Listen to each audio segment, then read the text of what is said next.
Hi, everyone. Welcome to the Superficial Spirit. I hope you're having a good time in your life right now. Oh my God, it's continuously crazy. The election is done. Well, I guess it depends who you ask. The election is done. It is definitely, in normal times, it would be done, and Joe Biden would be the president. But we have some crazy shit going on in the U.S., and I know that's been very consuming for a lot of people, including me and Evan. Evan has always been so into politics, and I wasn't because I was one of those people in my teens and 20s that just felt like, I don't care about politics. It's not interesting. And just through osmosis, I've learned so much and have become, I wouldn't say extremely passionate, but interested in the things that happen both in Canada and across the border because we're so close. So I'm happy that that intense news cycle is at least out of our house for the time being because it was really, I mean, my anxiety was so bad. And I don't know if it was linked specifically to the election, but or like the way that every time I was on Twitter and watching the news, it just seemed so surreal, like an apocalyptic movie, and that was really hard to take in. So yeah, it's been really, really wild. Toronto, our COVID cases are going up. We're over 1,500, which is crazy, and I feel like another complete lockdown is coming, which is a little nerve-wracking. Um, but there's nothing really we can do. We just have to play it safe and do the best to follow all the protocols, wear masks, wash our hands, don't see people. I mean, the don't seeing people, I understand completely. I also feel like there's a lot of people, and I'm included, who are like on the verge of intense mental health crises because they are alone or they're stressed about money or they're just anxious about the future. And, it's a conversation I think that we need to keep open about because um, the financial downfall of this type of pandemic is obviously catastrophic, but so is the wave of mental health crisis that we're currently experiencing. I would, so many people that are my friends, but maybe that I haven't really talked to on the phone regularly, have been calling me and telling me, I'm going through a hard time. This is crazy. I don't know what to do. And to me, that is a huge difference from day to day life. Like, I know my own anxiety and my depression has been definitely more prominent in the last 6 months, and more recently in the last 2 months. And it feels better that talking to my friends and knowing that they're going through the same thing, but it also makes me sad because it is so hard. And I just hope that people are reaching out and getting the support that they need. I know it can be really, what's the word I'm looking for? Intimidating to find mental health help, especially if you are looking for public support, help that you don't have to pay for. And so I really sympathize with that process of making the calls, waiting for people to get back to you, getting added to wait lists, getting referred to by doctors. There are a lot of meetings out there. I know there's 12-step meetings, which is great because it's free if that's what you want to do. Those are the only real free ones that I know about. You can always call me, honey, and listen to the podcast. And I hope that when you listen to this, you get some relief and that hopefully we take your mind off things, even though I just talked for how many minutes about how awful the world is. Annie. Um, anyway, today I am talking to somebody that I've wanted to have on the podcast literally since I started. And we've set up a few interviews and they haven't worked out for whatever reason, one reason or another. He is somebody who is really passionate about reality TV, maybe even more so than me, and also has a more of a leg in that community because he was on Big Brother Canada. He has a brand called Thyrst. I teamed up with Thyrst when I worked at the Gladstone to do Reality Brunch, which is probably one of my favorite things that I've ever done. It was a boozy brunch experience that featured Real Housewives. So we got to work with Kelly Dodd from the Real Housewives of Orange County and Teresa Giudice from the Real Housewives of New Jersey. And then the hotel shut down. But it was really great working with him and like obviously meeting those women because I'm such a huge fan. And my guest is a great person for me to know because it's just I feel like when I moved to Toronto, I really found my people when it came to being passionate about reality shows. There's so many more people here than there was in Kelowna, which is where I came from, that love that whole Bravo world. And I really am excited to any opportunity I have to talk to somebody other than Evan about my passion for it. So his name is Aneal. He is amazing. I'm really excited that he's here. I don't know if he's in LA, Mexico. He's kind of a globetrotter, but it is a pandemic, so who knows? Anyway, please welcome Aneal.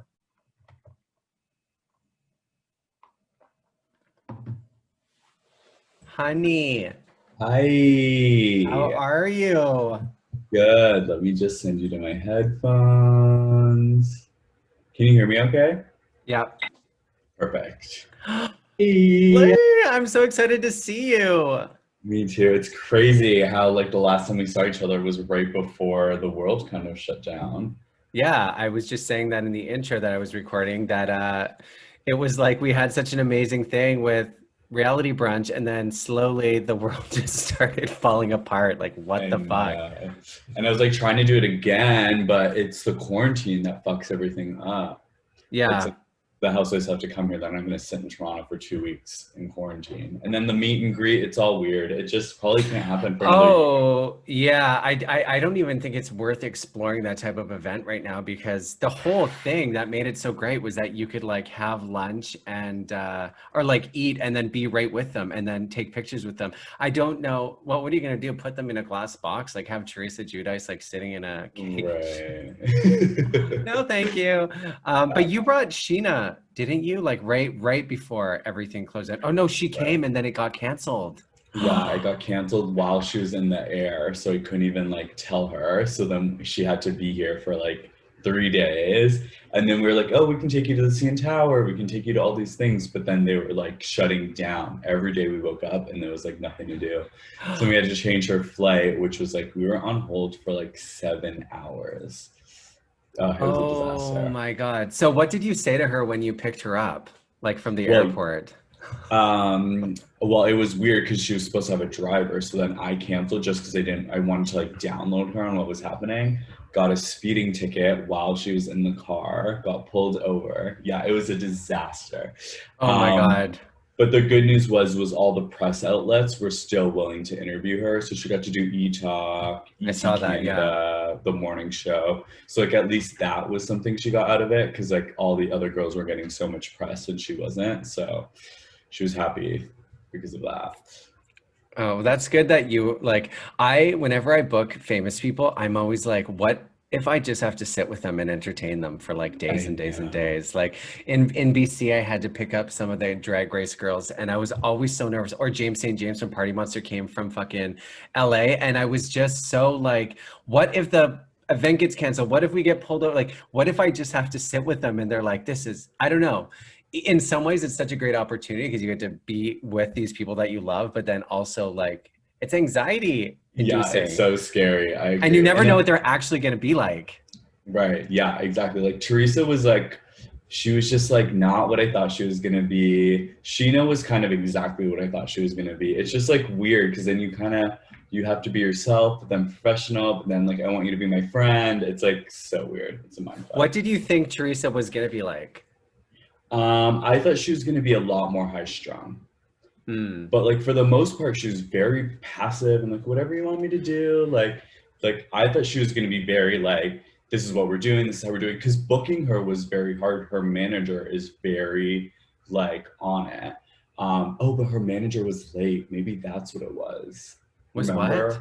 Remember her manager missed her flight and Oh, didn't yes, get in yes, until like yes, 1 yes, p.m. yes.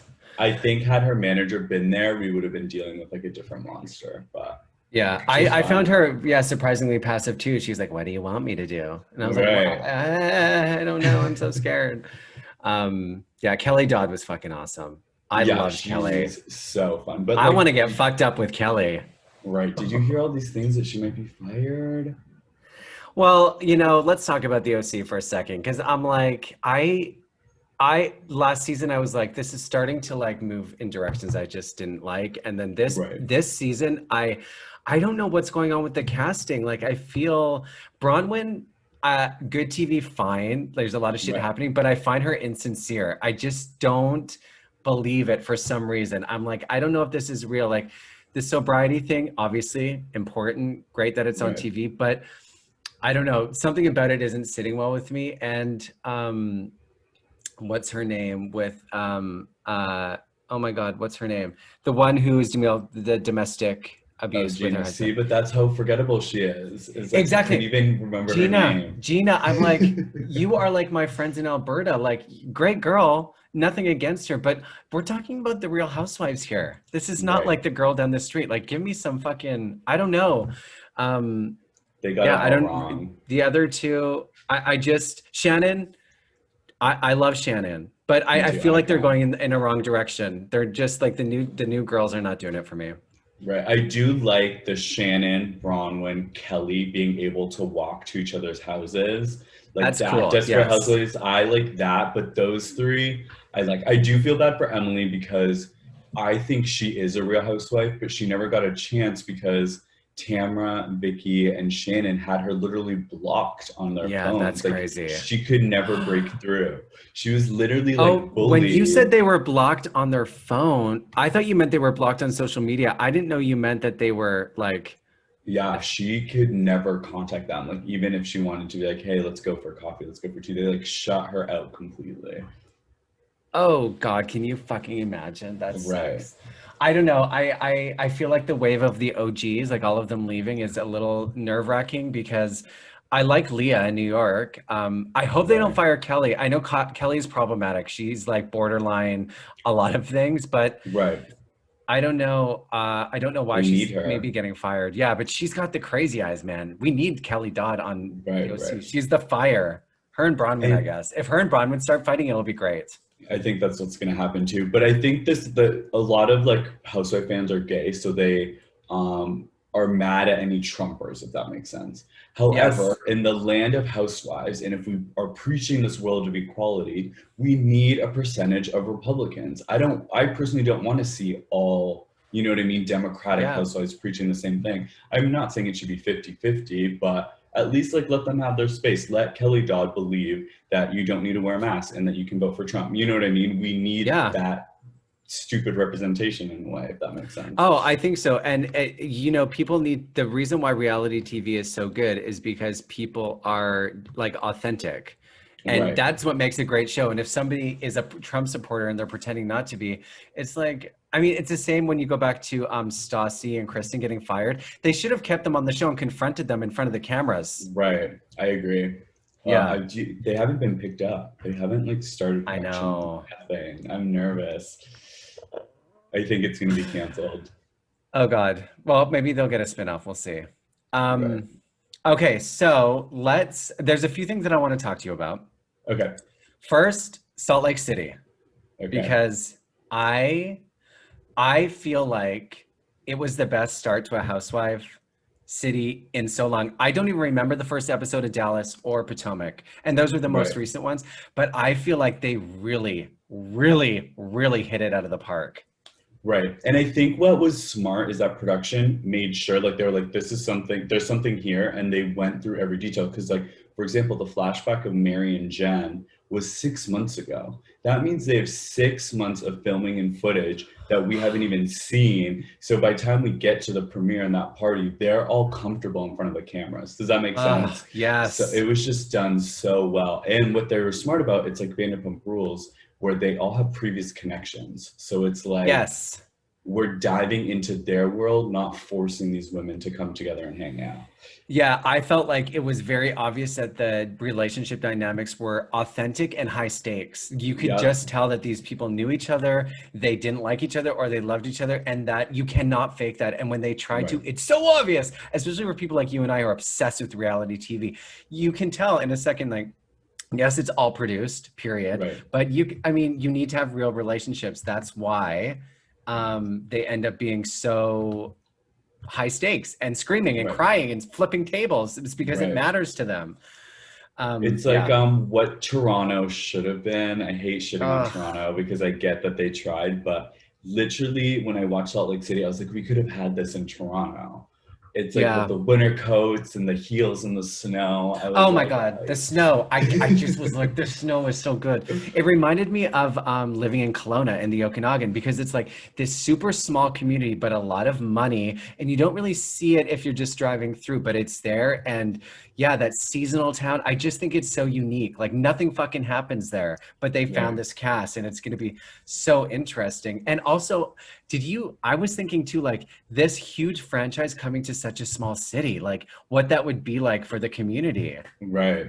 And it was like they were I'm actually shocked they were able to hide it so well because usually like things leak or whatever. Everyone thought it was going to be the Real Houses of Chicago when they were like a new city's Mm-hmm. coming. I remember Yep. that. But then I also heard, this is some tea, is that so they had a production company edit the full season or edit a couple of episodes, and they like fucked it all up, that they literally handed the footage to the Real Housewives of New York production team to fix it.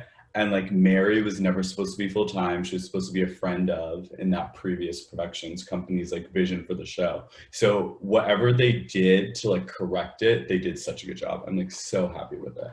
Even the music was different. Hmm. And I was like, oh my God, I actually rewatched the intro when like it just ended. I was like, oh my God, the music is so different. And like this in between scenes, like everything about it was just tweaked. So it's like, it feels so fucking fresh.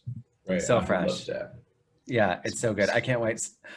When they announced it at BravoCon, I started like, looking on social media and I did follow some fan sites that were talking about who the cast was. And I remember seeing Jen Shaw a lot. They were like, Right. she's going to be the one. And in the pictures, I was like, oh God, she looks too intense. But then when I Right. see her, she's so likable. Really, you like her? I just find her likable. Like I think that she is sassy and like she did Right. a party for herself that was supposed to be a birthday party. Obviously that's, Right. cunty, but Right. I don't know. I do find her a little sincere. Like she's a troublemaker, I think, but also I didn't mind it. Right. Yeah, she didn't rub me the wrong way. I'm nervous of like what it's gonna do for her. Like I don't want her to turn into Leanne Lockdown. Does that make sense? Like there's enough to work with Yeah. there, but like if she just crosses a line, it just becomes unbearable. And I felt like she was dancing on that line, which might actually make for a good housewife if you think about it. But I just don't want her to crash and burn. What do you think it's like for these people to go into the franchise knowing that it's so popular already? Because Potomac always says they didn't know they were going to be housewives. They thought they were Yeah. doing a different show. And then once it was, I don't know, edited, they decided it would, I don't know what happened there, but you know, Housewives of Salt Lake City, there's no way these women didn't know about it. And do Right, you right, right. think that they watch all the shows and then start filming? So I think that some of them did. I was like, I'm like, sorry, my dog's freaking out. It's okay.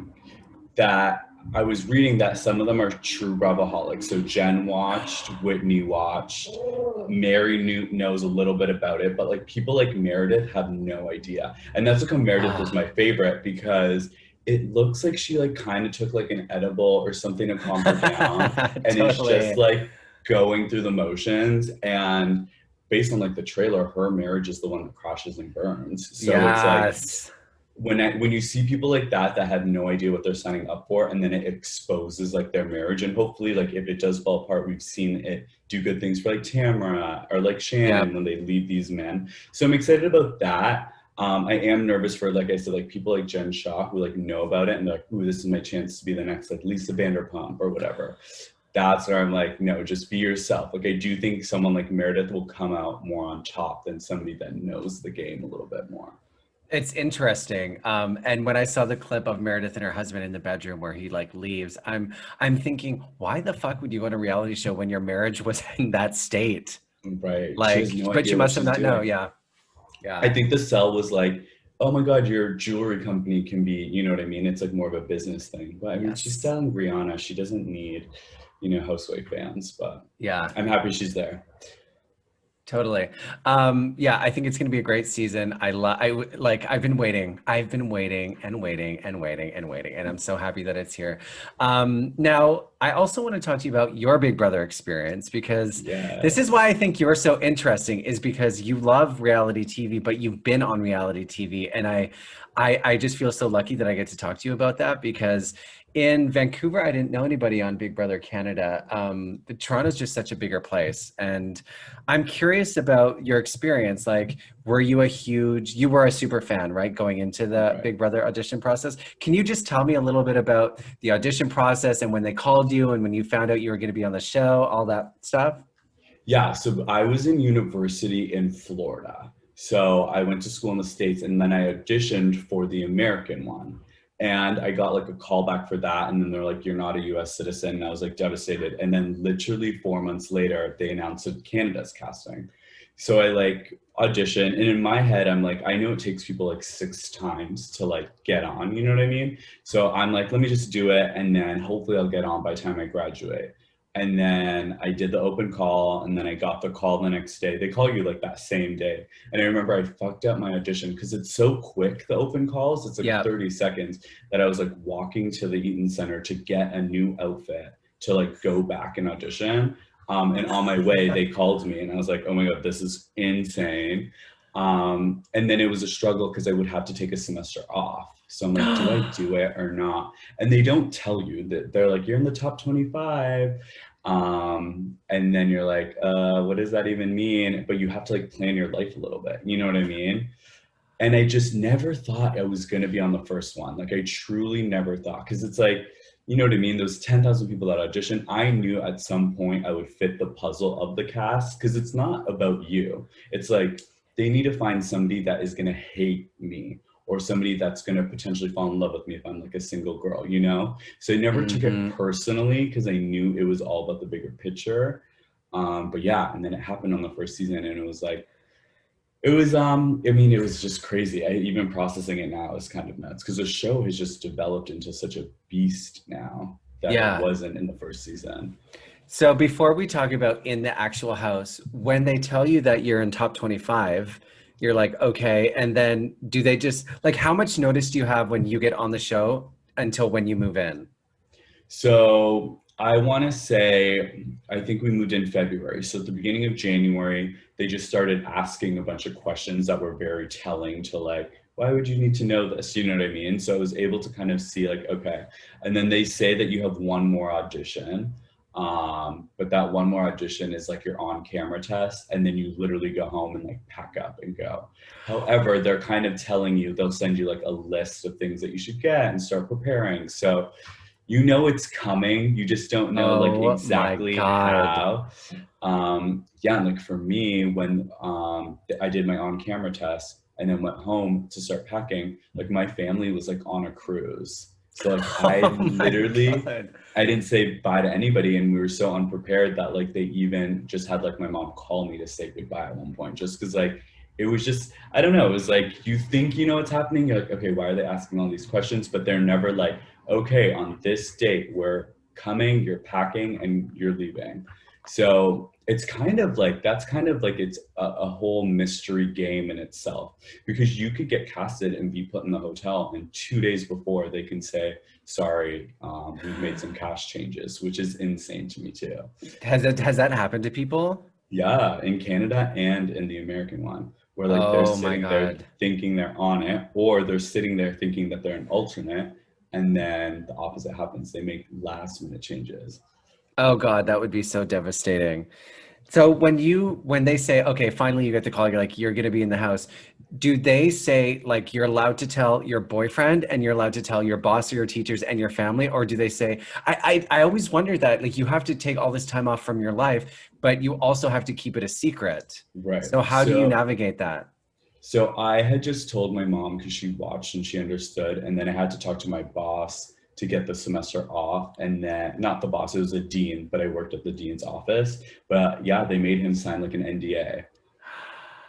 So Oh like my you, God, that's so cool. yeah, it Oh my was God, kind I of love it. cool.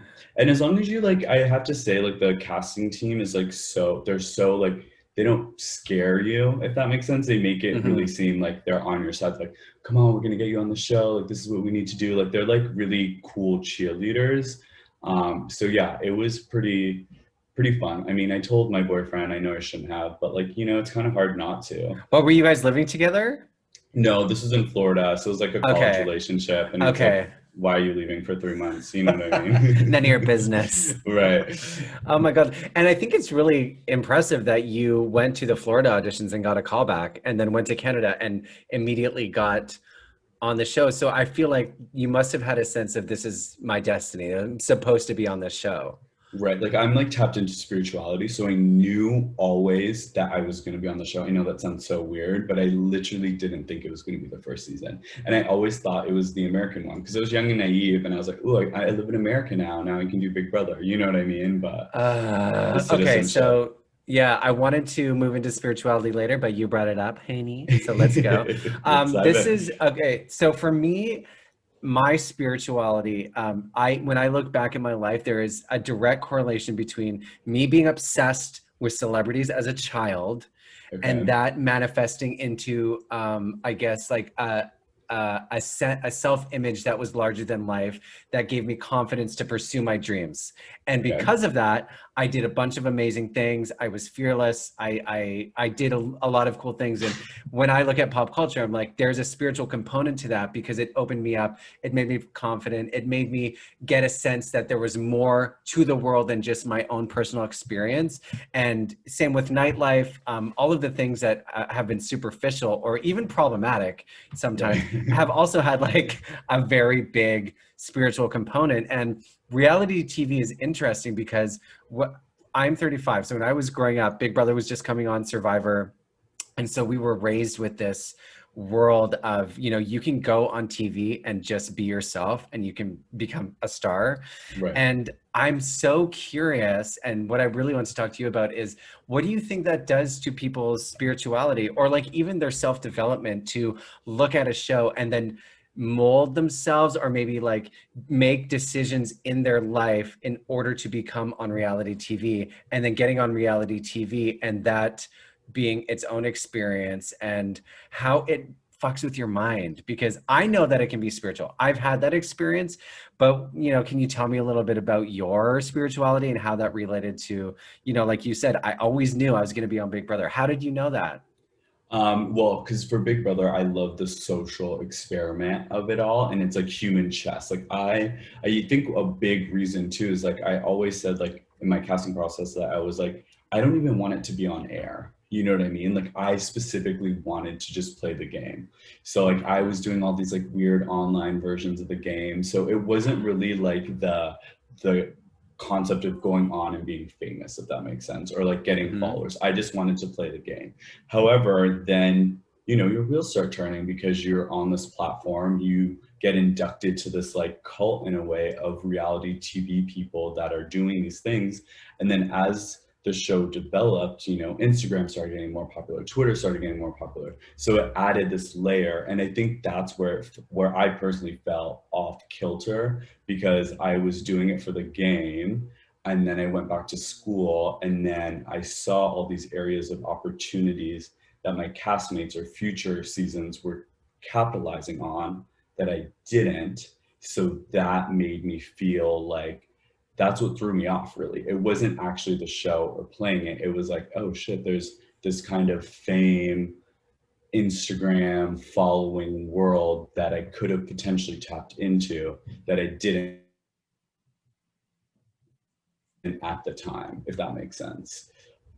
That does make And yeah, sense. it was just tough. And then I think now with social media, it's almost like the same thing. Like reality TV for us is kind of what TikTokers have now. Of like That's crazy. if you get it and you blow up and you're successful, you can make a career, a life, you can be famous, and it's your gateway, it's your avenue out of your world, and it's taking you to the next level. It's not necessarily that, you know what I mean? Like I want to say, like if you even look at reality TV stars, there's ones that go crazy and it throws their life completely off instead of elevating it or channeling them into a path of like, you know what I mean, spirituality or productivity. It's like crazy to me. So it's almost like rolling the dice.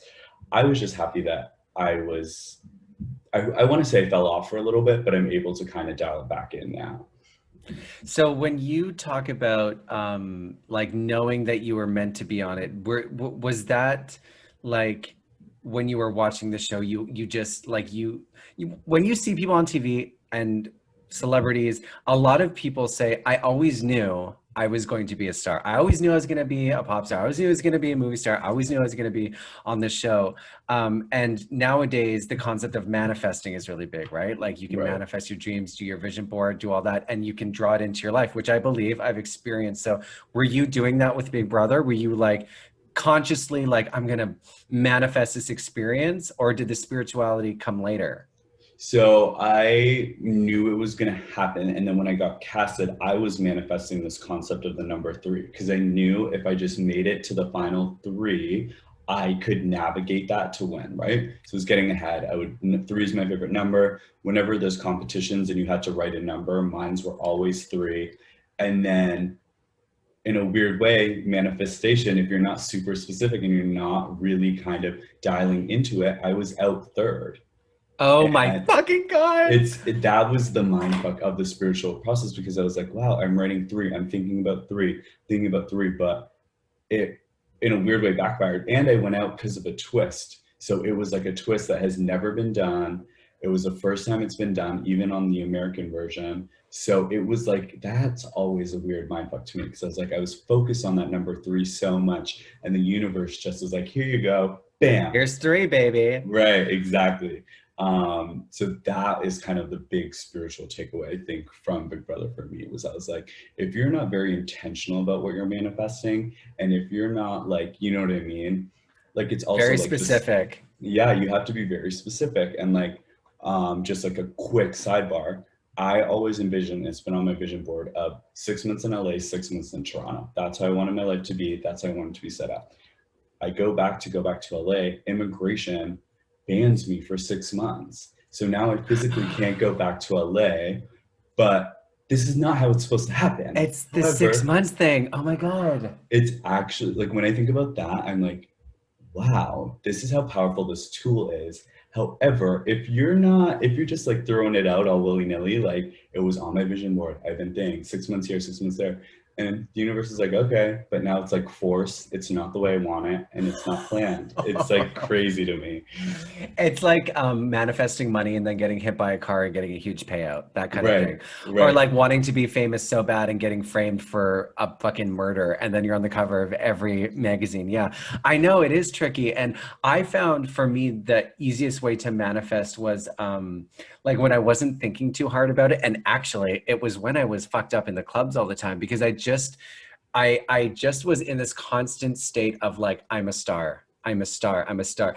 And it just created this magnetic energy around me. And I was honestly too up and down to ever be too specific about it. But I Right. think if you are a little reckless, it does create potency. And I'm not saying everybody should do that, but I think once you're aware of the manifesting concept, it is actually more challenging because your thoughts are so powerful, but then you get tripped up where you're Yep. like, you're doing the vision board, you're writing it down, but then it's like, it's not just open. I want to be in LA. LA would be so fucking amazing. It's like 6 months, getting too specific can interrupt it. But I think being specific is important. So yeah, it's interesting how that can develop over time.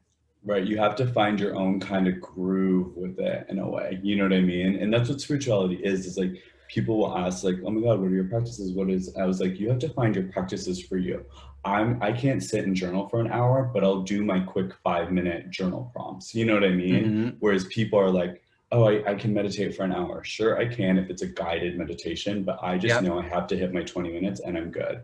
Like Yep. Me too. you have to find your flow with it because I think that especially like I don't really like I like the Instagram accounts that are posting like little thoughts and processes or whatever. I just don't like the ones that are kind of lecturing. Like if you don't do your 10 minutes today, Oh, you're fuck. thrown I up. know. It's like, shut up. That Yeah. doesn't help anybody. And then it hurts people that are trying to embark on a path of spirituality. The day that they don't meditate, they think like they're terrible at it. Exactly. This is now, so the whole concept of my podcast was like exploring unique forms of spirituality. And for me, it was pop culture. And the one thing that I keep hearing is people who are confident in their spiritual practice have let go of the conditions they feel they need to be under in order to be spiritual. Mhm. They're like, yeah, I meditate when I can, or I exercise, or I'm an artist, and or I'm on Drag Race and I'm a famous drag queen. Like there are so many ways you can channel that energy, and I think a way to tap into it easier is by letting go of what you think you have to Yeah, do. yeah. That was the most Um, daunting part. Yeah.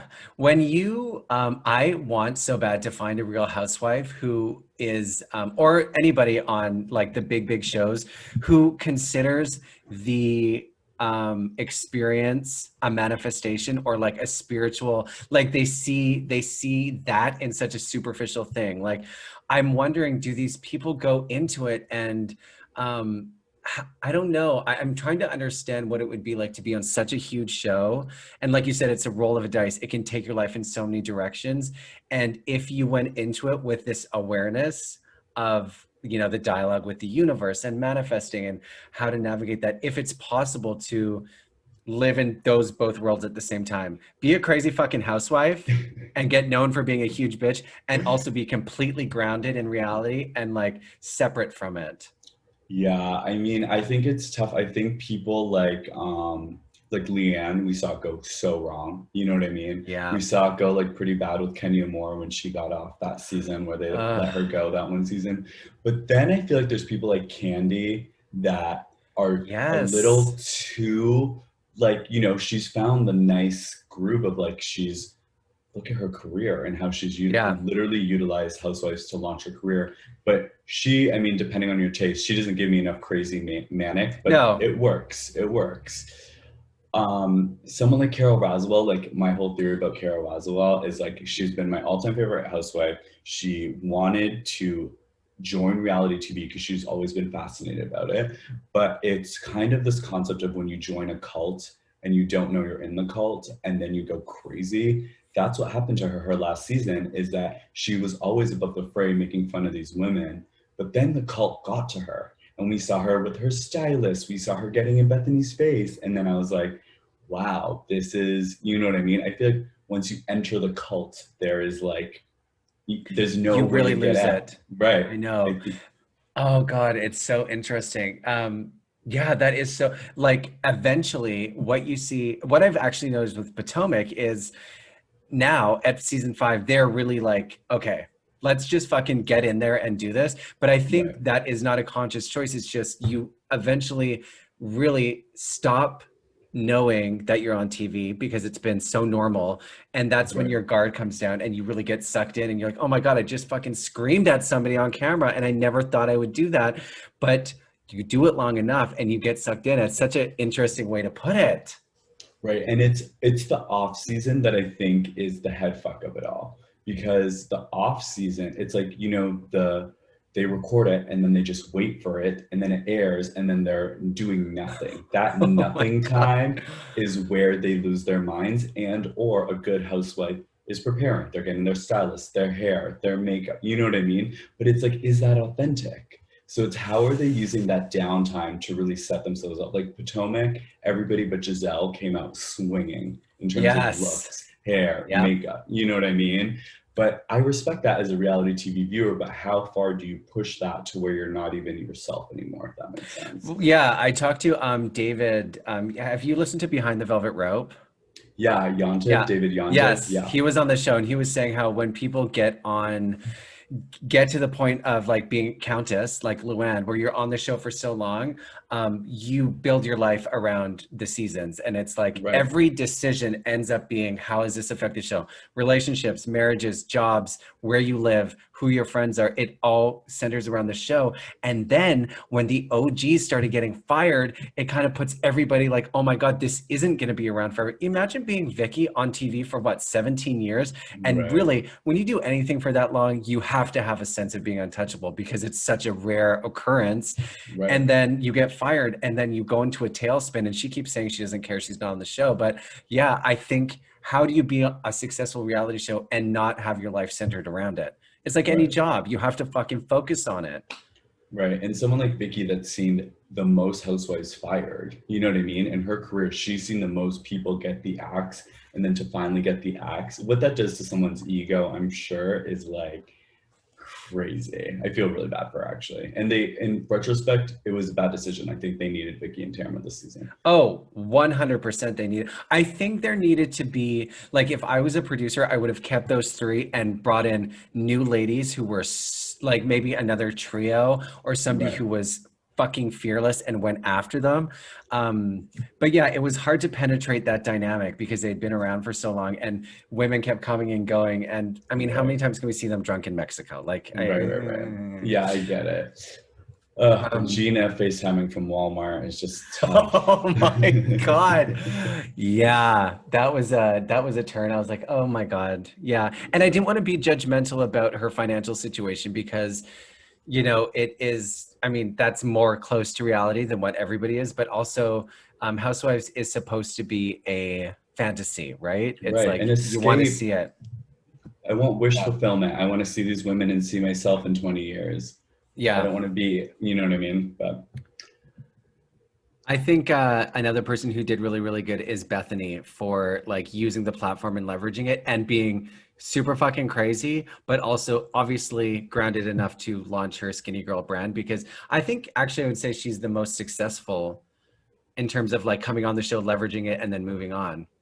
right. And I was just listening, I want to say her most recent podcast where she talks about the fact that she was the brokest one when they started. She went up until her late 30s of like not being able to pull out cash. Like literally, there is this whole concept of coming into your own in this later half of your life. Everyone thinks you got to figure out in your 20s or your 30s. You know what I mean? She was speaking to the fact like she was on the Celebrity Apprentice with Martha Stewart. She got all these little tastes in her 20s and 30s, but it never all clicked until like her late 30s, which is so cool to me to like hear that.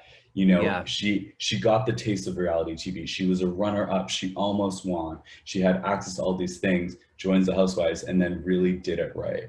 Yeah, I agree. It's been really inspiring to see.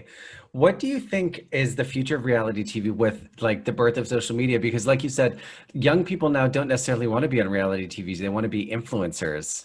So do you Right. think that will affect reality TV? So I heard something so disturbing. I'm Oh curious God. to know your thoughts, but you know how the Kardashians are done? Yeah. The Charlie Ambrosio TikTok girl, Yes. they're testing her family, and she's potentially going to be like the new Kim and her sisters. But I had two thoughts on this. I don't know One, her. I need to look her up while you talk. I'm not a TikToker, but she's like the Okay. most famous TikToker, Charlie de Charlie. Ambrosio something. She Okay. has like millions of followers. But one, TikTok or influencers don't make the best reality TV stars. They are used to controlling and editing and doing 78 takes. You can't do that on reality TV. So I do think that there will be this kind of divide because, for example, Gen Z is all they watch on their phone. They don't even watch TV. But then there's Yeah. people like us, like I still watch Survivor, The Amazing Race, Yep. Real Housewives. They could bring the Bad Girls Club and I'll watch it. You know what I mean? Yep. It's like I'm so dedicated to that I'm not even on TikTok. So I think that we're going to see this divide. What I will think will happen is the phone will be giving us more reality TV. Like I think Quibi kind of had it right with the I do too. bits, Yes, I do too. but it was not done right, if that makes sense. Yeah. Yeah, I And agree. and then streaming platforms kind of fuck it up too because you can only like the Real Houses of Miami might come back and you can only access that on a streaming app potentially. So what does Oh. it's like we have social media and these stars that can't cross over to TV. And then we have these TV stars that can cross over to social media. And then there's a streaming platform in the middle that's like, what are we doing with this? Oh, it's such a good point. When I was in Vancouver, I was an agent for actors, and when influencers started to emerge, I had some on my roster, and all the casting directors were like, "Oh my God, send me Mac Harmon. He has 500,000 Instagram followers," and he'd come in, and acting and being popular on an app is very different, Right. and the charisma is not necessarily there. And I think it would be like a golden ticket to have someone hugely famous on a show and also be able to do that completely unfiltered. I'm interesting day to day because a lot of influencers are fucking boring that I Right. personally met. Yeah, So I don't 100%. know what that. And yeah, you're right about QB. When they announced that, I was like, this is the future. It's like 10-minute shows, Yeah. but I don't know how you get reality TV into that format because you need high production. You need like, what's maybe you know this, like the production life of a season for a reality show? I have no Like, how idea. long do Like, they shoot? Like 6 months? yeah, usually 5 months for Housewives, but like for example, Real Houses in New Jersey went over 3 months because they needed more content. Salt Lake City extended because they filmed for 6 months and then they caught a new groove. So I think it's like situational, but it's also you have to think just because they need more footage, that's still cameramen, like people on set, lighting, like you still have to pay for all of that. Yeah, So totally. it's curious, especially with COVID now, where they almost have to have two, like a production team A and production team B because of like quarantine and all this stuff. So I do think reality TV, especially with COVID, thinking about it out loud, is going to see a hit. Like, for example, Orange County, I think we're only getting 10 episodes. I know, but I mean, I'm not, I don't know. That show is really moving away from me. I'm Right. still gonna watch it, but yeah, I think I'm just thinking you have to put all that energy into producing these shows that look like they're made so quick and easy and they're just going out for lunch and they're at their house. And then can you imagine editing that down to something like QB where it's like 10 to 15 minutes? I Right. mean, you could have a season last 2 years, really. Right. But yeah, somebody will innovate it. Somebody will find the missing link where it's like you're popular on Instagram and then we start documenting their life. I just don't know what that is. And it's sad to think that like the Bravo thing could be like starting. When they started firing all the OGs, I was like, oh God, maybe this is the mark of the slow end to Bravo's heyday. Yeah, I think Salt Lake definitely revived that. But also, did you ever watch the Bad Girls Club? No. So the Bad Girls Club, a bunch of like the OGs got together and they're filming their own reality show and they're putting Okay. it on OnlyFans. So you have to pay to watch it. And it's actually crazy. If you like have time to do a deep dive, because they basically are doing it all themselves. And three of the girls was like, this is a janky production, quit. And then they're like filming on their phones. So I'm not saying that this is them getting it right, but it's the closest thing to like transitioning in between this like virtual film yourself to reality TV. And people are used to watching people film themselves. So I Yeah. think like that video I posted of Evan making fun of the housewives, like that is what people are used to watching. And if you Right. already have a fan base and you can somehow convince people to film you when you're fighting with your boyfriend, I mean, I always think that there should be a show that is just like Zoom, like people you don't know, and you log on to Zoom and it's people confronting each other, like friends, parents, Right. and because really, do you care who like the reality stars? It's great if they're interesting, but also it's the conflict that's so interesting. Right. So if you could just have regular people fighting all the time, that would be fucking awesome. Right. I love that. So you do a bunch of podcasts now. You have yours and then you just started a new one, right?